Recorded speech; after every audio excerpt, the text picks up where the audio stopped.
हाँ दोस्तों, हमें पता है कि हम इंटरनेट पर दिखाई गई हर चीज पर विश्वास नहीं करते, लेकिन हमारी टेक्स्ट बुक्स का क्या, जो हमें बचपन से रटाई जा रही है। जी हाँ दोस्तों, बचपन से रटी रटाई चीजें भी कभी कभार गलत साबित हो जाती हैं। फिर चाहे वो ग्रेट वॉल ऑफ चाइना का स्पेस से दिखना हो या फिर जीनियस अल्बर्ट आइंस्टीन का स्कूल में मैथ में फेल हो जाना।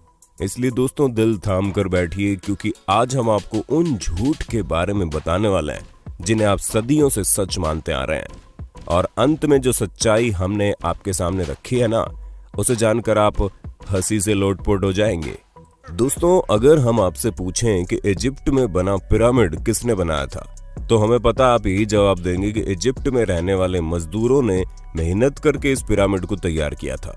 लेकिन हम आपके भ्रम को तोड़ते हुए ये कहना चाहते हैं कि ये बिल्कुल भी सच नहीं है। असल में इस पिरामिड को बनाने वाले ज्यादातर लोग मजदूर थे ही नहीं। जी हाँ, इस पिरामिड को बनाने के लिए एंशिएंट इजिप्ट की अच्छी खासी पॉपुलेशन ने अपना बढ़ चढ़कर योगदान दिया था, जहां करीब 85 सालों तक, जिसमें 2589 बीसी से लेकर 2504 बीसी का समय लगा। और इतने समय के अंतराल में इजिप्ट के रहने वाले लोगों ने अपना खून पसीना करके इस पिरामिड को तैयार किया था, ताकि वो अपने नेशनल आइकॉन को खड़ा कर सके।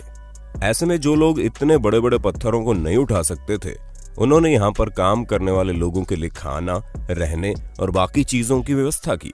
यानी कि हर इंसान ने अपने लेवल का काम किया, जिसमें कुछ लोग सिक्योरिटी के लिए काम करते थे, तो कुछ लोग भारी भरकम पत्थरों को जुटाने के लिए दूर दराज इलाकों में चले जाते थे, ताकि वो अपने नेशनल आइकॉन को खड़ा कर सके। ऐसे में दोस्तों उनकी मेहनत रंग लाई और ये पिरामिड वाकई में दुनिया भर में जाना जाता है। चलिए दोस्तों, अब आपके सबसे फेवरेट माइकल जैक्सन की बात करते हैं, क्योंकि इस बात से कोई इनकार नहीं कर सकता कि माइकल जैक्सन ने पॉप म्यूजिक में एक अलग ही मुकाम हासिल किया था, जहां ये सिंगर के साथ साथ एक बेहतरीन डांसर भी थे और इनके डांस मूव तो वाकई माशाल्लाह थे। ऐसे में उनका मून वॉक करने का जो स्टाइल था वो लोगों में बड़ा फेमस हुआ। पर अफसोस दोस्तों, आपको जानकर हैरानी होगी कि इस मून वॉक को माइकल जैक्सन ने इवेंट नहीं किया था। हालांकि उन्होंने इसे सबसे पहले 1983 में परफॉर्म किया था। पर दोस्तों असल में माइकल जैक्सन ने ये मून वॉक कैस्पर कैंडिडेट और कूली जैक्सन से सीखा था, जिन्होंने 1970 में इसे परफॉर्म कर दिया था। वहीं मार्शल मार्कियो ने भी इस मून वॉक को माइकल जैक्सन से पहले परफॉर्म कर दिया था, और इन सभी लोगों से पहले बिल बैले नाम के टैप डांसर ने भी इसे परफॉर्म किया था। ऐसे में ये बता पाना मुश्किल है कि इस मून वॉक को किसने इन्वेंट किया, लेकिन वो शख्स माइकल जैक्सन तो नहीं है। अब आप एक और सिर घुमा देने वाली बात सुनिए, क्योंकि आप लोगों ने कार्बन डेटिंग का नाम तो सुना ही होगा। अरे नहीं दोस्तों, ये टिंडर में राइट लेफ्ट स्वाइप करने वाली डेटिंग नहीं है, बल्कि एक ऐसा मेथड है जिसके जरिए एटमॉस्फेयर में कार्बन डाइऑक्साइड के चेंज होने पर चीजों की असली उम्र बताई जा सकती है। ऐसे में आर्कियोलॉजिस्ट कार्बन डेटिंग का इस्तेमाल करके ये पता लगाते हैं कि उनके द्वारा खोजी गई चीजें कितनी पुरानी हैं, और इसी वजह से हम भी आपको जितनी भी चीजों की जानकारी देते हैं उनकी उम्र कार्बन डेटिंग के हिसाब से ही होती है। और विलर्ड लिबी नाम के जिस प्रोफेसर ने कार्बन डेट्स का पता लगाया था, और इस काम के लिए उन्हें नोबेल प्राइज भी मिला था। लेकिन दोस्तों दिल थाम लीजिए, क्योंकि हम आपको बता दें कि कार्बन डेटिंग के जरिए चीजों की असली उम्र पता लगाना बहुत मुश्किल है। और ऐसा इसलिए क्योंकि हर जगह का एटमॉस्फेयर अलग अलग तरीके से चेंज होता है। हालांकि कुछ हद तक चीजें सही जा सकती है, लेकिन अब आप खुद सोचिए कि दो प्लांट हो, जिनमें से एक अमेरिका में हो और एक ग्रीनलैंड में, तो जाहिर सी बात है कि टेम्परेचर इफेक्ट की वजह से दोनों की ग्रोथ में काफी डिफरेंस आएगा। इसी तरह से कार्बन डेटिंग का भी हिसाब किताब है। अब चलिए दोस्तों, आपको एक और मिथ बस्टर स्टोरी सुनाते हैं, जो किसी और की नहीं बल्कि लॉक नेस मॉन्स्टर की फेक फोटो स्टोरी है। जी हाँ दोस्तों, जहां इस मॉन्स्टर की फोटो को न्यूज़पेपर में दिखाकर लोगों को हैरान करने में कोई कसर नहीं छोड़ी गई थी, और कई सारे लोग तो इस बात पर विश्वास भी कर बैठे थे कि सालों पहले गायब हो चुका ये क्रिएचर अब वापस से तहलका मचाने आ गया है। ऐसे में दोस्तों लॉक नेस को स्कॉटलैंड में देखे जाने की बात कही गई। इस तस्वीर को सबसे पहले रॉबर्ट केनेथ विल्सन ने 1934 में लोगों के सामने रखा, और करीब 60 सालों तक इनकी ली गई इस तस्वीर को सच्चा समझा जा रहा था। लेकिन वो कहते हैं ना कि झूठ के दिन 4, सच चले 1000 साल। हाँ दोस्तों, हमें पता है हमारी बनाई गई कहावत उतनी अच्छी नहीं है, लेकिन इस जगह पर बिल्कुल फिट बैठती है, क्योंकि 1994 में ये बात लोगों के सामने आ गई कि लॉक नेस मॉन्स्टर का जो शेप उस तस्वीर में था वो कुछ और नहीं बल्कि एक टॉय सबमरीन थी, जिसे पानी में इस तरह डाला गया था कि वो उस क्रिएचर की तरह दिखाई दे। और ऐसा मर्म्यूडेक नाम के जर्नलिस्ट ने किया था ताकि वो अपने न्यूज़पेपर से बदला ले सके, क्योंकि उनके न्यूज़पेपर ने लॉक नेस मॉन्स्टर के बारे में छापने की वजह से उन्हें बातें सुना दी थी। और इसी वजह से उन्होंने इतनी बड़ी कहानी रची जिसके चंगुल में दुनिया करीब 60 सालों तक थी। दोस्तों, जब आप दुनिया के अजूबों के बारे में सोचते होंगे तो आपके दिमाग में सबसे पहले क्या आता होगा? माचू पिच्चू, ताजमहल या ग्रेट वॉल ऑफ चाइना? लेकिन बाकी सबका तो ठीक है, लेकिन ग्रेट वॉल ऑफ चाइना के बारे में हम आपको बता दें कि इतना भी ग्रेट नहीं है कि स्पेस से दिखने लग जाए। जी हाँ दोस्तों, क्योंकि सच्चाई तो ये है कि ये इतना बड़ा भी नहीं है कि इसे हमारे एटमॉस्फेयर के बाहर किसी भी जगह से देखा जा सके, फिर चाहे वो मून ही क्यों ना हो, जो हमारे सबसे करीब है। और ये हम अपने मन से नहीं कह रहे, बल्कि खुद नासा ने इस बात को साबित किया है। हालांकि भले ही 21,196 किलोमीटर लंबी हो, लेकिन अगर हम इसकी चौड़ाई की बात करें तो ये बॉटम से मात्र 20 फुट चौड़ी है और टॉप से केवल 16 फुट चौड़ी है। हम आपको बता दें कि ये अफवाह 1754 के आसपास शुरू हुई।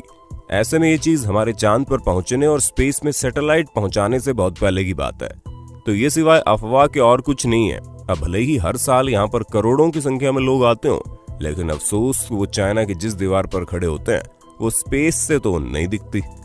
चलिए दोस्तों, चाइना से आप हमें ये बता दो कि दुनिया भर में तहलका मचाने वाला कोरोना वायरस चाइना की किस जगह पर सबसे पहले फैला था? हमें पता है आपको जवाब पता होगा, इसलिए कमेंट बॉक्स में एक भी इंसान का जवाब छूटना नहीं चाहिए। वैसे दोस्तों, जब कभी भी आप वाइकिंग्स के बारे में सोचते होंगे तो आपके दिमाग में सबसे पहले चीज क्या आती होगी? हमें पता है ज्यादातर लोगों को बड़े से जहाज का साइज और सींग निकले हुए हेलमेट याद आते होंगे, पर हम आपको बता दें ये दोनों ही चीजें झूठी हैं, जो कि हमारी मेन स्ट्रीम मीडिया द्वारा हमारे दिमाग में डाली गई।